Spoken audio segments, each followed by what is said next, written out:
Salam, axşam. Müəllimə, sizi gec dərsə başlamaqla işinizdən eləmədim. Yo yo narahat olmayın.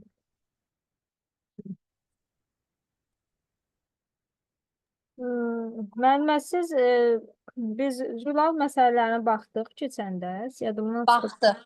Baxdıq, Hı. baxdıq müəllimə, baxdıq. Yəni Zülalda onlardan başqa forma bir məsələ ola bilməz də. Elə orada əsas Aha, məqamları bilsək, istənilən formada düşən bir məsələni həll eləyə bilərik. Yəni. tamam. Ee, Ee, və aha, buyurun. nəsə Nəsə deyək. deyil. Yox. Bu gün Qulaq asın. ontogenezi keçmək istəyirəm. Ontogenez Aha. biraz böyük mövzudur. İndi bu gün nə qədər çatdıraraq keçərik, qalanı qalar gələn dərsə. Tamam. Ümumiyyətlə bu deməli mövzunun içərisində həm insanın ontogenezi, həm bitkilərin, həm heyvanların hamısı Hı hı. mikrob, meyoz, şişlər bu mövzuları əhatə eləyəcəkdir. Onto sözü bilirik ki, mövcud, genezis doğulma deməkdir. Birinci baxaq görək orqanizmin çoxalma formalarından başlayıraq. Ümumiyyətlə, siz də bilirsiniz ki, orqanizmlər əsasən neçə yolla çoxalır? İki yolla çoxalırlar. Ya qeyri-cinsi yolla, bir də cinsi yolla çoxalırlar. E, Aha. İndi baxaq birinci qeyri-cinsi yolla çoxalmanın hansı xüsusiyyətləri var? Bəzən olur ki, bu xüsusiyyətlərdə düşür suallar. Qeyri-cinsi yolla çoxalma və ya cinsiyyətsiz çoxalma adından da göründüyü kimi burada yeni bir orqanizmin əmələ gəlməsində iki valideyn iştirak etmir. Yalnız bir valideyn iştirak edir. Ancaq görürsünüz orada mötərizədə yazmışam calaqla çoxalmadan başqa. Çünki calaq da qeyri-cinsi yolla çoxalmada. Ancaq calaqda iki fərd iştirak edir. Bunu yadda Hı, saxlayın. Çünki calaq altı olur, calaq üstü olur. Və yaxud da bəli. deyirlər, qələm deyirlər. Yəni baxmayaraq ki, qeyri-cinsi çoxalmada bir dənə calaqda iki yəni fərd iştirak edir. Ancaq Hı hı. digər qeyri-cinsi çoxalma üsullarının hamısında bir valideyn iştirak edir. Bir valideyn iştirak etdiyi üçün əmələ gələn yeni fərdlər tamamilə həmin o valideyn oxşarı olur və sürətlə çoxalır. Yəni gözünüzün qabağına gətirin də, məsələn, xlorella yosunu olsun, digər necə də hüceyrə iki yerə bölünür, çoxala gedir. Yəni az bir müddətdə çoxlu miqdarda fərd, nəsil əmələ gəlir. Hı hı. Bunlarda qametlər əmələ gəlmir, mayalanma da getmir. Lakin baxmayaraq ki, sürətlə çoxalma üsuludur, təkamüldə əhəmiyyəti azdır. Çünki dəyişkənlik yaranmır. Təbii seçmək üçün material vermir. Çünki elə baxın iki valideynin genləri birləşəndə yeni kombinasiyalar yaranır da. Baxın bunun təkamüldə əhəmiyyəti böyükdür. Lakin qeyri-cinsi çoxalmada elə valideyn özünün nəyi vardısa onu da ötürdü qız fərdə. Yəni heç bir yeni bir əlamət, yeni bir kombinasiya meydana gəlmir. Ona görə əhəmiyyəti azdır. Əmələ gələn fərdlər də dəyişkən mühit şərtində davamsız olurlar. Yəni biz indi təbii seçməni keçəndə orada təbii seçmənin 3 forması var. Bizdə orada onlardan biri olan stabilləşdirici seçmə ki var. Aha. Bu seçmənin rolunu möhkəmləndirir təkamüldə. Yəni Hı hı. çünki stabilləşdirici seçmədə biz dedik ki, kənara çıxmayanlar elə daim əvvəldən necə yaranıbsa elə qalanlar təbii seçmədə qazanır, yəni Hı həyatda hı. qalırlar. Baxın bu da elədir. Qeyri-cinsi çoxalma zamanı əmələ gələn fərdlər dəyişən mühit şəraitinə uyğunlaşa bilmirlər, tez tələf olurlar. Sadəcə olaraq stabilləşdirici seçmənin rolunu möhkəmləndirirlər. Hı Qeyri-cinsi hı. çoxalmanın formalarını görürsünüz. Bunlardan biri ikiyə bölünmə yolu ilədir. Bilirik ki, Aha. prokaryotiklər, yəni bakteriyalardır, ibtidai heyvanlardan amöb, yaşıl evqlena, infuzor tərlik. Bunlar deməli ikiyə bölünmə yolu ilə çoxalırlar. Bu qeyri-cinsi çoxalmanın bir növüdür. Şizogoniya, məsələn, yadınızda malyariya paraziti dedik ki, bu şizogoniya, yəni sürətli çoxaladır. Məsələn, xlorella yosunu. Yosunun hüceyrəsinin daxilində çoxlu miqdarda bölünür, çoxlu miqdarda yeni xlorella yosunlar əmələ gətirir. Bax, bu şizogoniyadır. Sporlarla Aha. bilirik ki, yosunlardır, göbələklərdir, ali sporlu bitkilərdən mamırlar, qıcırçınlılar, bunlar da sporlarla çoxalırlar. Tumurcuqlanma yolu ilə maya göbələkləridir. Bəzi süngərlər, bağırsaq boşluqlar çoxalır. Bu zaman nədir? Yəni valideyn fərdin üzərində bir tumurcuq əmələ gəlir. Sonra o get-gedə böyüyür. Sonra valideyn fərddən ayrılıb özü yeni bir fərdə çevrilir. Bu da tumurcuqlanma yoludur. Fraqmentasiya heyvanlar arasında yayılmışdır. Məsələn, bunlara bağırsaq boşluqlardır, buzlar tipində rast gəlinir, süngərlərdə. Məsələn, siz kitabda olan bir misal, məsələn, ağ planarini göstərə bilərik. Hı Ağ hı. planari yadınızdadırsa deyirdik ki, ağ planarini neçə hissəyə bölsək də, hər hissəsindən bir dənə yeni ağ planari əmələ gəlir. Aha. Bu fraqmentasiyadır. Yəni görürsüz, fraqmentlərindən də elə bir hər bir hissəsindən yeni bir Fərd əmələ. fərd əmələ gəlir. Lakin regenerasiya ilə fraqmentasiyanı qarışdırmamaq lazımdır. Regenerasiya itmiş orqanın, toxumanın bərpasıdır. Ancaq fraqmentasiya ilə yeni bir fərd əmələ gəlir. Məsələn, kərtənkələnin quyruğu qopub düşürsə, yenidən kərtənkələnin quyruğu əmələ gəlirsə, bu regenerasiyadır. Amma yeni bir fərd əmələ gəlirsə, bu artıq çoxalmanın bir forması olan fraqmentasiyadır. Və vegetativ yolla da bitkilərdə yayılıb.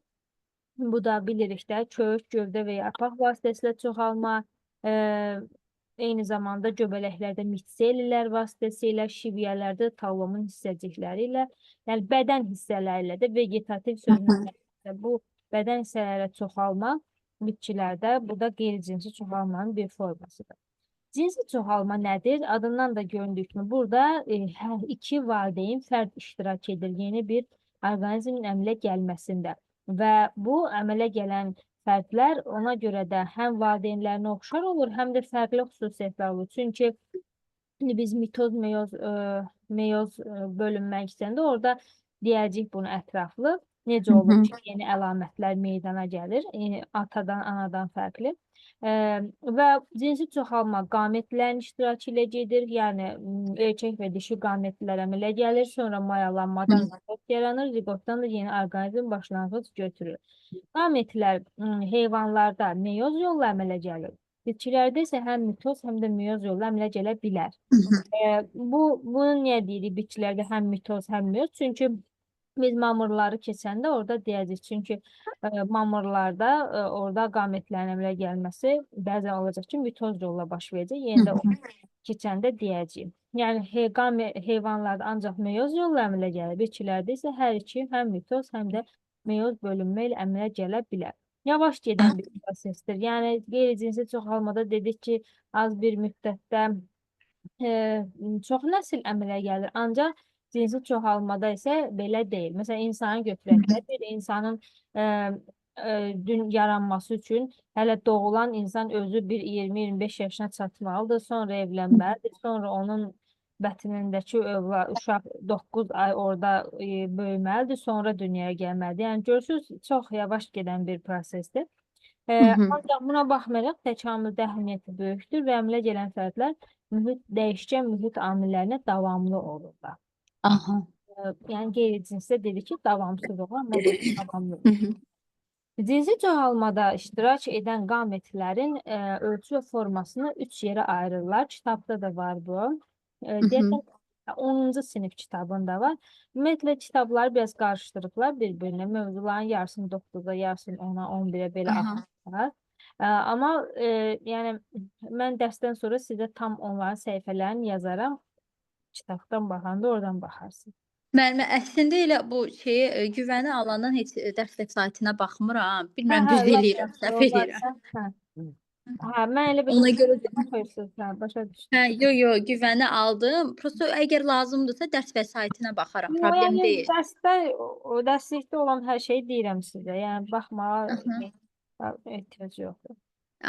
Tamam. Birincisi izogamiya tipli qametlər. Bunlar necə olurlar? Eyni formada, eyni ölçüdə olurlar. Yəni bunlara baxanda, bu qametlərə baxanda deyə bilmərik ki, bu dişi qametdir, bu erkək qamət. Yəni hər ikisi qamçılı olur, hər ikisi eyni forma və ölçüdə olur. Yadımıza salaq Ulotrixin qametlərini, yadımıza salaq Xlamidamanadanın qamçılı qametlərini. Biz orada deyirdik, bu erkək qamət, dişi qamət. Yox, hamısı, bütün qamətlər eyni formadaydı. Lakin 2 dənə ayrı-ayrı yosundan tökülən qamətlər bir-birilə birləşirdi. Yəni amma deyə bilməzdik ki, bu erkək qamətdir, bu dişi qamət. Bu izogamiyadır. Anizoqamiya isə bu zaman oxşar quruluşludur, lakin müxtəlif ölçülüdür. Yəni dişi qametlər adətən erkəklərdən iri olur. Ooqamiyada isə məsələn insana aiddir bunlara, ooqamiya, məməlilərə aiddir. Kiçik ölçülü və qamçılı erkək qameti olur, yəni spermatozoid və iri və qamçısız dişi qameti olur. Yəni yumurta hüceyrə, məsələn insana götürə bilərik. Bu da ooqamiya tipli qametlər adlanır. Cinsi çoxalmanın indi formalarına baxaq. Qeyri-cinsi çoxalmanın formalarını dedik. Yəqin aydın oldu da qeyri-cinsi. Aha, bəli. Cinsi çoxalmanın formalarına baxaq. Birinci baxaq partenogenez, konjugasiya, hermafroditizm. Bunlara baxaq. Partenogenez nədir? Mayalanmamış yumurta hüceyrədən yeni orqanizm inkişaf etməsidir. İndi bunu başa salacaq. Baxmayaraq ki, burada mayalanmamış yumurta hüceyrə deyir. Axı biz dedik cinsi çoxalmada hər iki fərd iştirak edir. Amma burada da partenogenezdə də yumurta hüceyrə, yəni cinsi hüceyrə iştirak etdiyi üçün bunu cinsi çoxalmanın formalarına aid edirlər. Düzdür, artıq xarici ədəbiyyatlarda partenogenezi qeyri-cinsi çoxalma kimi göstərirlər. Amma hələ ki bizim kitablarımızda partenogenez cinsi çoxalma kimi gedir. Ona görə də biz bunu cinsi kimi qəbul edəcəyik. Məsələn, arılarda, baxın, partenogen. Arılarda erkək arılar partenogenez yolla əmələ gəlir. Və ona görə də təkcə yumurta hüceyrədən əmələ gəldiyi üçün və o haploid xromosom dəstinə malik olacaqdır. Baxın, bu necə əmələ gəlir? Baxın, bu erkək arıdır. Buna truten də deyirlər. N-dir, yəni haploiddir. Bunun normalı haploiddir. Başa düşdünüz? Yəni biz deyirik ki, normal bir fərd diploid xromosom yığımına malikdir. Bütün fərdlərdə istənilən növ diploid xromosom yığımına malikdir. Amma bu erkək arı həmişə haploid olur. İndi baxacaq ki, nəyə görə haploid olur? Ana arı 2N-dir. Yəni bunun normalda 2N xromosom yığımı var. Ana arı çoxlu yumurta hüceyrələr yetişdirir öz bədənində. Erkək arı da spermatozoidlər əmələ gətirir. Erkək arı spermatozoidini mitoz yolla əmələ gətirir. Çünki axı bu bir dənə N-dir, meyoz olsa N bölü 2 alınacaq. O da alına bilir. Ona görə bu öz spermatozoidini mitoz yolla əmələ gətirir. Ana arı isə meyoz keçirir, yumurta hüceyrələr əmələ gətirir. Baxın, işin əsas məqamı buradadır ki, spermatozoidlər az olur, yumurta hüceyrə çox. Ona görə də spermatozoidi çatmır ki, yumurta hüceyrənin hamısını mayalasın. Yumurta hüceyrələrin yarısı mayalanır, yarısı mayalanmamış qalır. Mayalanan yumurta hüceyrələr zigot əmələ gəlir, zigotdan inkişaf edir. Bir dənəsi ana arıya çevrilir. O ana arı, həmin bu ana arı yoxdur, əvvəlki. O arı südü ilə bəsləyir, onu çevirir ana arıya. Qalanlarını tozluqla bəslənir. Bunlar da olur işçi arılar. O yerdə qalan mayalanmamış yumurta hüceyrələr ki vardır. Bunlar da ana arı necə deyirlər, onları da israf eləmir. Onları da inkişaf etdirir, olur erkək arı. Bunlar da çevrilir erkək arıya. Baxın, yumurta hüceyrə eni idi axı, N xromosom. Yumurta hüceyrədən əmələ gəldiyi üçün erkək arılar da nə olur? N, yəni haploid xromosom dəstinə malik olur. Və bu prosesə partenogenez deyirik. Düzdür, yəni bir fərd iştirak etdi. Əslində qeyri-cinsi çoxalmadı, amma hələ ki bizim kitablarımızda bu cinsi çoxalma kimi gedir. Konjugasiya. Konjugasiya hüceyrələr arasında bir körpü yaranır və onlar bir-biri ilə informasiya, yəni irsi mübadilə edirlər. Məsələn, spirogira yosununu yadımıza salsaq, onda var, mukozada var, infuzor tərlikdə var. Ancaq onu deyim ki, spirogira yosunudur, mukoz göbələyidir, konjugasiya edəndən sonra sayı artır. Ancaq infuzor tərlikdə iki fərd yan-yana gəlir, bir-birinə möhtəviyyatları qarışır, konjugasiya olunur, sonra yenə aralanırlar. Yəni iki fərd birləşmişdi, iki fərd də ayrıldı. Artma baş vermədi. Yəni, amma spirogira yosununda çoxalma baş verir, mukor göbələyində baş verir. Baxmayaraq ki, infuzor tərlikdə artma müşahidə olunmur, amma yenə də onda da konjugasiya müşahidə edilir. Hermafroditizm nədir? Bu isə bilirik ki, bir orqanizmdə həm erkək, həm də dişi cins hüceyrələrin gəlməsidir. Baxmayaraq ki, eyni bir orqanizmdə həm dişi, həm də erkək cins hüceyrələr əmələ gəlir, çox vaxt mayalanma çarpaz gedir. Məsələn, soxulcanı götürək. Soxulcanda məsələn hermafroditdir də deyirik. Amma baxmayaq ki, hermafroditdir, onun yumurtalığı ilə toxumluğun axarları ayrı-ayrı buğumlara açılır. Yəni, məsələn, biri 14-cü buğumdur, biri isə daha ondan sonraki buğumlara açılır. Yəni, görürsünüz, eyni vaxtda yetişmir, eyni yerdə sadəcə açılmır. Ona görə də onlarda çarpaz gedir. Yəni, digər soxulcan çarpaz mayalanır. Amma məsələn, qaraciyər sorucusudur və bəzi parazit həyat tərzi keçirənlərdə onlardan öz-özünə gedir. Məsələn, buna qaraciyər sorucusuna misal göstərə bilər ki, onlar hermafroditdir, həm də özü-özünə, yəni öz daxilində mayalanma baş verir. Bunu başa düşdünüz də, arı məsələn. Aha, bəli. Bax, indi cinsi çoxalmadan danışdıq. Dedik ki, cinsi çoxalmada qametlərin iştirakı gedir. İndi bəs birinci baxaq görək, bu qametlər özləri necə əmələ gəlirlər? Qametlərin əmələ gəlməsi prosesinə gametogenez deyəcək. Yəni, spermatozoidin əmələ gəlməsinə spermatogenez, yumurta hüceyrənin əmələ gəlməsinə oogenez deyəcək. Cinsi hüceyrələr, yəni qametlərin harda əmələ gəlir dedik, biz insanı keçəndə dedik, cinsiyyət hüceyrələrində, yəni cinsiyyət orqanlarında əmələ gəlir. Cinsiyyət orqanları.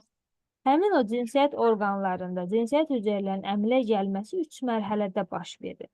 Birinci çoxalma mərhələsi, böyümə və yetişmə mərhələsi. Çoxalma mərhələsi nədir?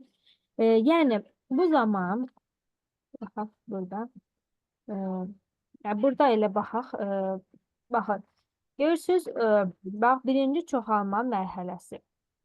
Çoxalma mərhələsində hüceyrə daxil olur çoxalma mərhələsinə, mitoz yolla bölünür. Görürsünüz, bax, mitoz yolla bölündü və indi burada bir hüceyrədə çoxlu hüceyrə daxil olur da adətən. İndi biz bir hüceyrənin gedişatını izləyirik. Bir hüceyrə daxil oldu. Baxın, gəlin spermatogenezə baxaq. Erkək bir hüceyrə cinsiyyət orqanlarında bir hüceyrə çoxalma mərhələsinə daxil oldu. Mitoz bölünmə keçirtdi. 2 dənə özünə oxşar bir hüceyrə əmələ gətirdi. Və bu zaman onun xromosom yığımı 2n2c olur. Yəni, əvvəldən necə idisə, insanın somatik hüceyrəsində necədirsə, o dəstə malik olur 2n2c. Daha sonra keçir böyümə mərhələsinə. Bax, bu böyümə mərhələsidir. Böyümə mərhələsində çoxalma baş vermir. Əmələ gələn hüceyrələr ölçücə böyüyür. Və bu zaman DNT ikiləşir burada və olur 2n4c. Yəni, xromosom ikiləşmir. Bu DNT ikiləşir. 4c, ümumiyyətlə bu 2c N xromosomdur, C DNT göstərir də, DNT sayılır. DNT ikiləşdi, oldu 2n4c. Böyümə mərhələsi keçəndən sonra keçir hara? Yetişmə mərhələsinə. Yetişmə mərhələsində artıq meyoz bölünməyə məruz qalır. Bu hüceyrə meyoz bölünmədə bilirik də 2 dənə meyoz 1 var, meyoz 2 var. Baxın, bir meyoz 1 keçirtdi, sonra meyoz 2 keçirtdi. Bir dənə hüceyrədən 4 dənə hüceyrə əmələ gəldi. Və bu 4 hüceyrənin hər biri NC, yəni haploid xromosom yığımına malik olur və hər biri də çevrilir spermatozoid. Yəni, bir dənə hüceyrə daxil olanda neçə dənə qamet əmələ gəldi? 4 qamet. 4 qamet əmələ gəldi. 4 dənə də hüceyrə əmələ gəldi. İndi baxaq yumurta hüceyrə. Yumurta hüceyrə isə biraz fərqlidir. Bir dənə hüceyrə daxil olur, mitoz keçirir. Yenə 2n2c-dir. Böyümə mərhələsində böyüyür, DNT-si ikiləşir, 2n4c olur. Daxil olur yetişmə mərhələsinə. birinci meyozu keçirir. Birinci meyozda 2 dənə hüceyrə əmələ gəlir. Biri iri olur, Aha. biri biraz xırda olur və buna biz birinci dərəcəli yönəldici cisimcik deyəcəyik. Aha. Daha sonra bu hər iki hüceyrə yenə də ikinci meyozu keçirir, böyüyür və yenə bir dənə böyük hüceyrə əmələ gəlir, 3 dənə kiçik hüceyrə əmələ gəlir. Yəni burada da biz buna deyəcəyik, bu bir dənə böyük hüceyrəyə deyəcəyik yumurta hüceyrə, bu 3 Aha. dənə kiçik hüceyrə ikinci dərəcəli yönəldici cisimci adlanır. Bir dəqiqə üzr istəyirəm. Getməyəm. Aha, buyurun. Yəni bax burada da bir hüceyrə daxil oldu. Neçə hüceyrə əmələ gəldi? 4 dənə hüceyrə. dənə. Ancaq biz neçə qamət əmələ gəldi? Bir dənə qamət əmələ gəldi. Bir Aha. hüceyrə daxil olur. Bir qamət əmələ gələcək. 3 dənə də yönəldici cisim əmələ Aha. gələcək. 3 dənə də yönəldici cisimci əmələ gəlir. Deməli, spermatogenezdə bir hüceyrədən 4 qamət əmələ gələcək və 4 hüceyrə əmələ gələcək. Oogenezdə isə bir hüceyrə daxil olacaq, bir qamət əmələ gələcək, 3 yönəldici cisimdir. Məsələn, Aha. biz onda belə deyək ki, en sayda hüceyrə daxil olarsa spermatogenezdə nə qədər qamət əmələ gələcək? 4 en sayda. Yaxşı. Yəni 4 en hüceyrə əmələ gələcək, 4 en də qamət. Ancaq oogenezdə deyəcək en sayda daxil olarsa, yenə en sayda qamət əmələ gələcək. 3 en En sayda. sayda da yönəldici cisimcik əmələ gələcək. Bunu yadda saxlayaq, məsələlərimizdə bizə kömək eləyəcək çünki bu. Bir də müəllimə, bunun bu siz dediyiniz meyoz mərhələsindəki 2N, 4C bunlar da düşür. Bunlara da aid elə bilən məsələlər düşürdü o vaxt. Nəsə elə bir şey var. İndi dərsin gedişatında mitoz meyozu başa salacağam. Adətən ondan düşür. Yəni bu çoxalma, böyümə, yetişmədə soruşmur o DNT-ni. Ancaq burada say, dediyim say məsələlər üzərində düşür. Amma mitoz, meyoz üzrə indi anafaza, metafaza, profaza bunlar keçəndə onlar üzərində məsələlər düşür. Onu inşallah öyrənərik də. Yəni amma burada amma bilini, amma düşmür də, heç görməmişəm yəni buna aid suallar. Düşmürsə heç, yəni düşməyən şeydə. Burada bilmək lazım olan ancaq budur. Mütləq ki, biri girəndə neçəsi əmələ gəlir, burada neçəsi, orada. Bunu bilmək lazımdır.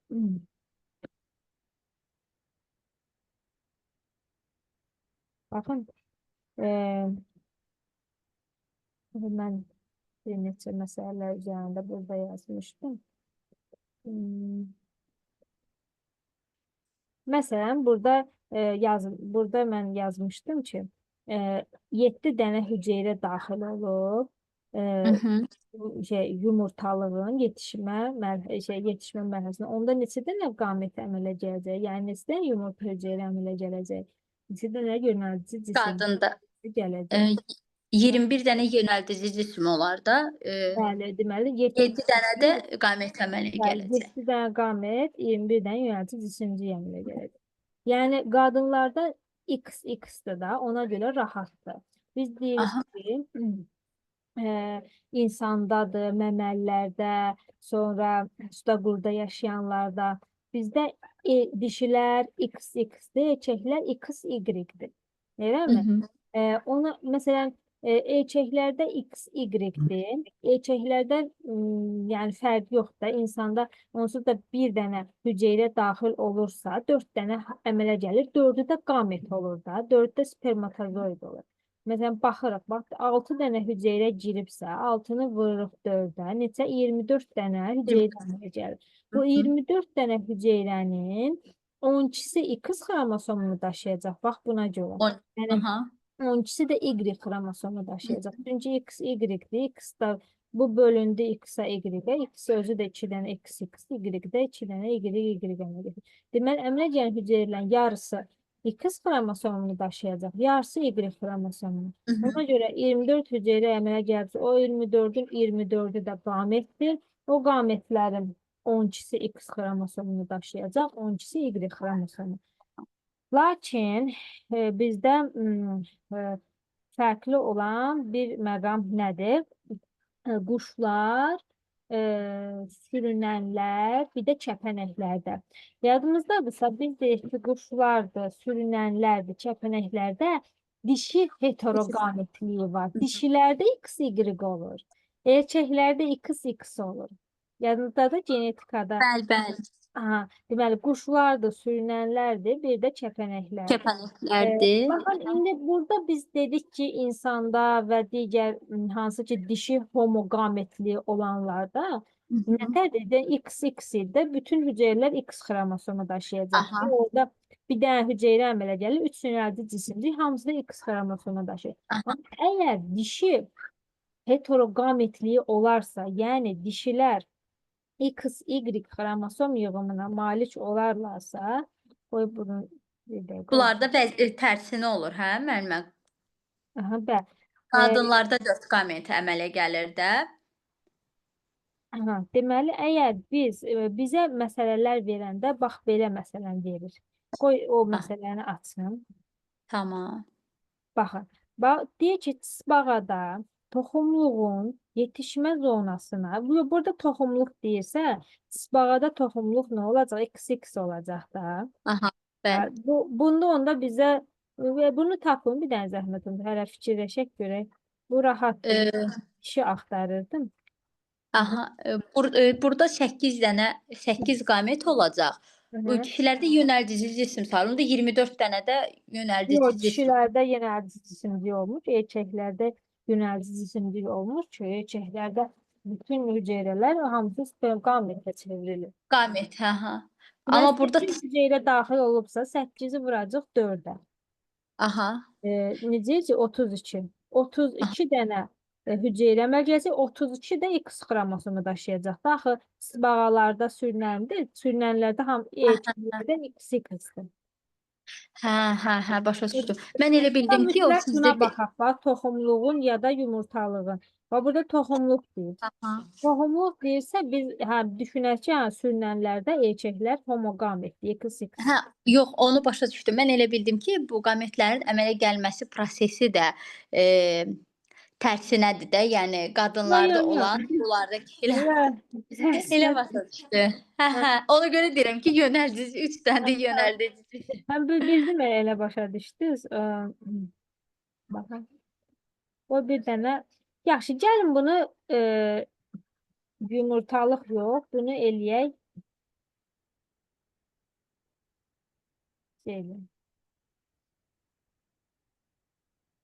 Elə bil ki, burada yumurtalığın yerinə, toxumluğun yerinə yumurtalıqdır. Deyirik ki, yumurtalığın yetişmə zonasına 8 hüceyrə daxil olub. İstəyirsiniz yazın. Yaxşı. Tısbağanı. Yox, elə yox, yəni yazın ki, 8 hüceyrə daxil olub və X geni, yəni X xromosomu daşıyan qametlərin sayı 3 ədəd olub. 3 ədəd, hüceyrənin sayı 3 ədəd olub.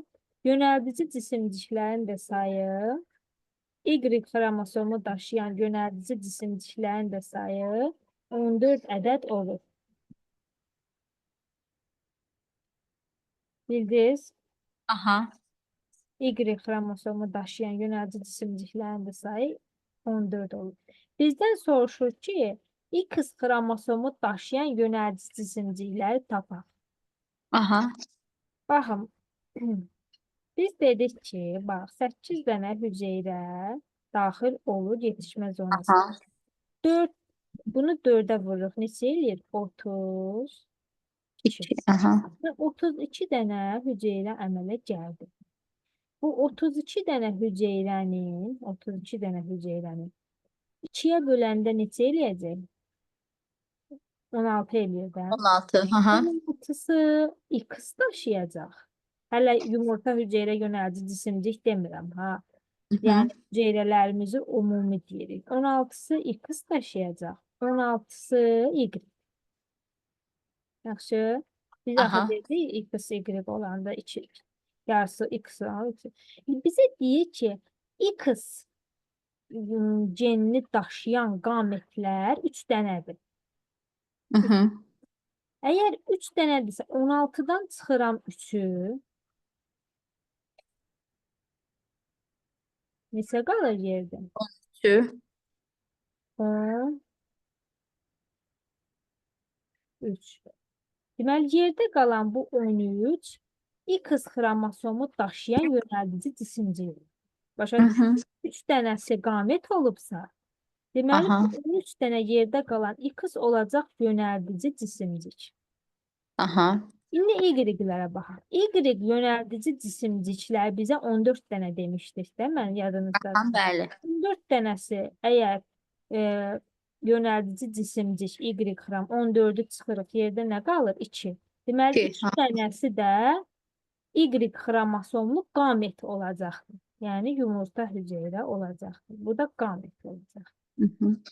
Bu biraz bu formada hesablanır. Qarışıqdır, hə. Quşlarda, sürünənlərdə və kəpənəklər deyərsin. Aha. Yəni, qalan digər canlılardan bu formada yox. Bayaq dediyim kimi, bir dənə girən hüceyrədən bir yumurta hüceyrə, 3 yönəldici cisimci bu şəkildə. Ancaq bunlarda dişi heteroqametli olduğu üçün, bunu indi məsələlər üzərində bir daha deyəcəm, rahat biləcəksiniz. Baxın. Tamam. Baxın, 8 dənə hüceyrə girdi. Bax, başdan hüceyrə nə var? X, Y var da. Aha. 8 hüceyrə girdisə, bilirik ki, bir dənə girəndə 4 dənə əmələ gəlir. 4 dənə əmələ gəlsə, 32 əmələ gəldi. Bu 32-nin hökman yarısı 16-sı X xromosomu daşıyacaq, 16-sı da Y daşıyacaq. Amma biz bilmirik də bunların içərisində qamətlər hansıdır, yönəldici cisimciklər neçə dənədir. Amma bizə şərtdə mütləq ki, birini verməlidir. Baxın, bu şərtimizdə bizə qamət X-i verib, bir də Y yönəldici cisimciyi verib. Dedim də siz. Bəli. Ona uyğun olaraq biz məsələn 14 dənə yönəldici cisimcik verirsə, 16-dan 14-ü çıxırıq.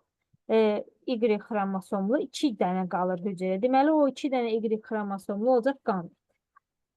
3 dənə də X xromosomlu qamət veribsə, deməli 16-da X-da 3X-i çıxanda 13 qalacaq. Deməli, 13 dənə X xromosomlu hüceyrə yönəldici cisimcik olacaq. Aydın oldu, müəllimə? Aha, bəli, aydın oldu. İndi burada müəllimə X xromosomlarının sayını soruşur da, düzdür? 16 götürəcəyik də.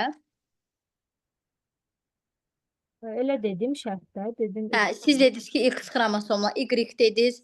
Hə, yox, mən elə bil ki, mən burada X xromosom yazdım, amma məsələnin şərtində X xromosomlu yönəldici cisimciklərin sayı. Hə. X xromosomlu Başa düşdüm. olur. Onun üçün X xromosomlu yönəldici cisimciyi olur. Başa düşdüm, bunlar müəllimə çətin deyil. O zülal məsələləri idi, qarışıq olan. Yordu bizi.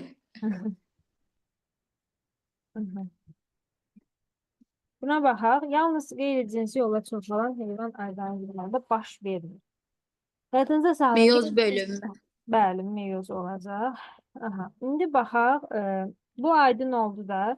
Bəli. Bitkilərdə cinsi çoxalmaya baxaq. Bilirik ki, bitkilərdə məsələn, ali bitkilərdə mamırlarla qırıkimlədə nəsil növbələşməsi var. Keçəndə deyəcək yenə. Toxumlu bitkilərdə isə artıq nəsil növbələşməsi müşahidə olunur. Toxumlu bitkilər hansılardır? Çılpaq toxumlular, bir də örtülü toxumlular. Bunların içərisində yalnız örtülü toxumlularda 2 qat mayalanma prosesi gedir və biz bugün bu 2 qat mayalanma mexanizmi necə gedir, o haqda danışacağıq. Qaldı ki, mamırlar, qıcılar, çılpaq toxumlular, onları keçəndə ətraflı danışacaq. Çiçəkli bitkilərdə 2 qat mayalanma. Ümumiyyətlə, burada biraz yəni birinci buradan danışaq, sonra o şəkil üzərində danışarıq. Birinci başlayaq görək, erkək, yəni toxumluqda nə baş verəcək, dişicikdə nə baş verəcək. Baxın, bu ekranda da şəkildə görürsünüz də. Baxın, bu bir tozluq hüceyrəsidir. Bu da onun saplağıdır və bunun içərisində ana tozluq hüceyrələri olur. Həmin o ana tozluq hüceyrələri 2N xromosom yığımına malikdirlər.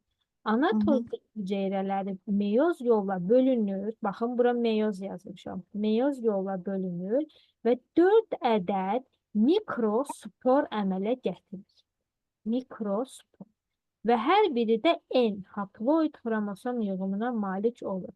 Deməli, bir dənə ana tozluq hüceyrəsindən neçə dənə mikrospor əmələ gəldi? 4 dənə. Baxın, bu 2022-ci ilin MIQ sualı olmuşdu. İndi deyəcəm, o sualı göstərəcəm sizə. Bu mikrosporlar özlərindən də hər bir mikrospordan 2 dənə sperm əmələ gələcək.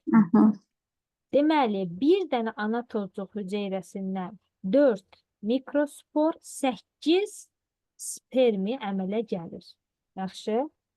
Sualda belə vermişdilər də, yəni indi cədvəl şəklində vermişlər. İndi göstərəcəm onu bir dəqiqə.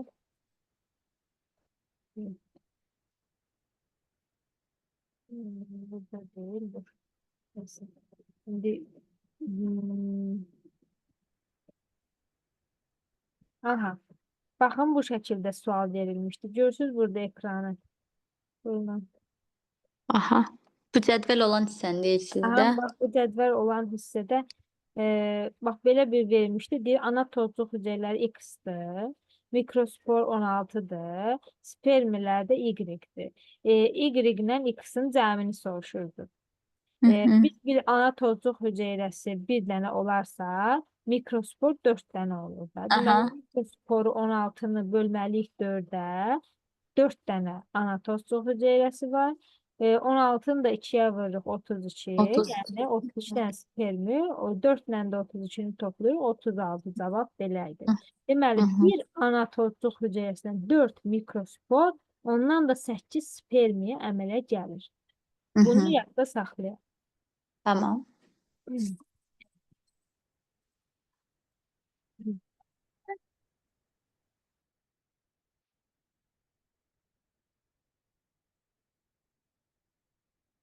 Alo.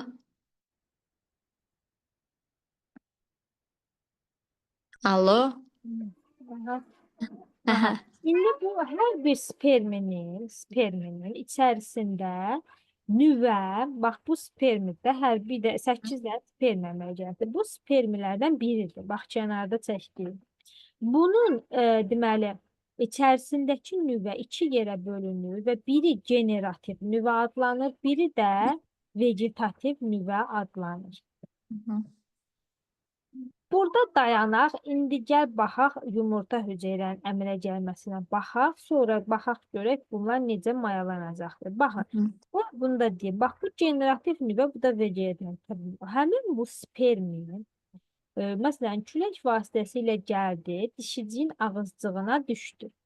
Həmin bu ağızcığına düşəndən sonra vegetativ nüvə tozcuq borusunu əmələ gətirir, borunu əmələ gətirir. Generativ nüvə isə 2 dənə spermiyə çevrilir.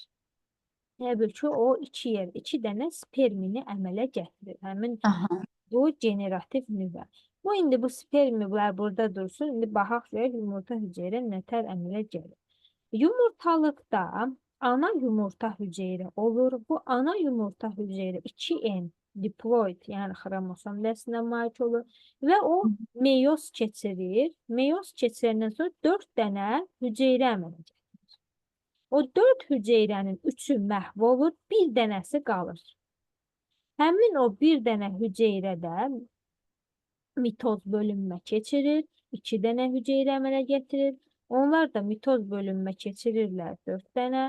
O 4 dənə o əmələ gələnlər də yenə mitoz bölünmə keçirir. Və bu şəkildə burada da 4 dənə, burada da 4 dənə, 8 dənə hüceyrə əmələ gətirirlər. Deməli, burada 1 dənə, 2, 3, 4, 5, 6, 7. 7 dənə mitoz bölünmə gedir. Aha. Yaxşı, bunu yadda saxlayaq. Çünki məsələlərdə bizə deyir ki, 7 və yaxud deyir ki, 28 metod bölünmə gedibsə neçə hüceyrə əmələ gəlir? Yəni bilək ki, bir dənə ana yumurta hüceyrənin həmin bunları əmələ gətirməsi